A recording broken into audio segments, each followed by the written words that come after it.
காளையார் கோயிலுக்கு தேர் வேண்டும் என்று சொன்னவன்னா அவங்க மறுக்க முடியவில்லை. உடனே தேர் செய்கிறார். மற்றவர்கள் அனைவருமே கூலியை தினசரி வாங்கிக் கொள்கிறார்கள்.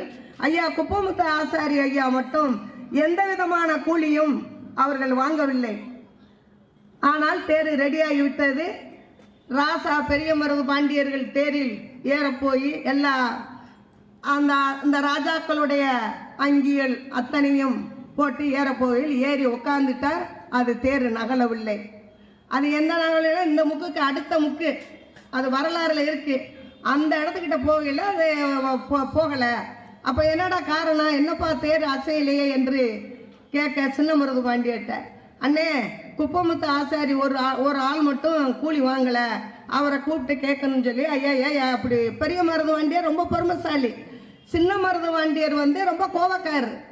அப்போ கூப்பிட்டு கேட்க இல்லை, ஐயா நான் சொன்னால் கேட்பீங்களான்னு கேட்க, பெரிய மருது பாண்டியர் குப்பமுத்து ஆசாரி ரொம்ப நியாயமான ஆள், தவறுதலாக எதுவுமே கூற மாட்டான், நீ கூறுப்பா, உன்னுடைய கட்டளையை நான் நிறைவேற்றுகிறேன் என்று பெரிய மருது பாண்டியர் கூறிவிட்டார்.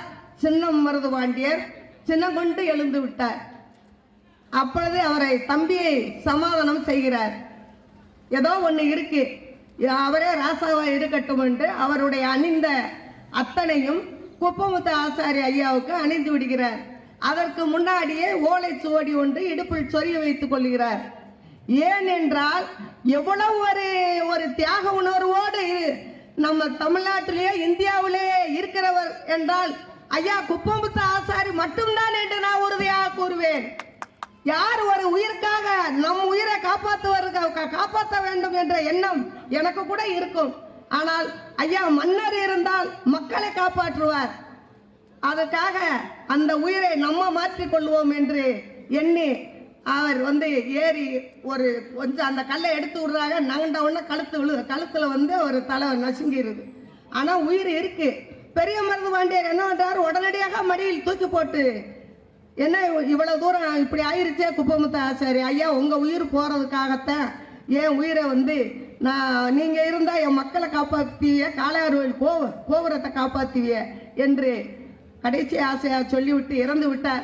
அப்பேற்பட்ட மாமனிதருக்கு எத்தனை பேருக்கு கற்பனை கதாபாத்திரத்திற்கு சிலை உள்ளது. ஆனா குப்பமுத்து ஆசாரி ஐயா அவர்களுக்கு சிலை இல்லை. அதை பற்றி நீங்க யாருமே பேசவில்லை. எனக்கு மிகவும் வருத்தமாக இருக்கிறது. எத்தனை அரசியல்வாதிகள் காலையில் இருந்து வந்து கொண்டிருந்தார்கள்.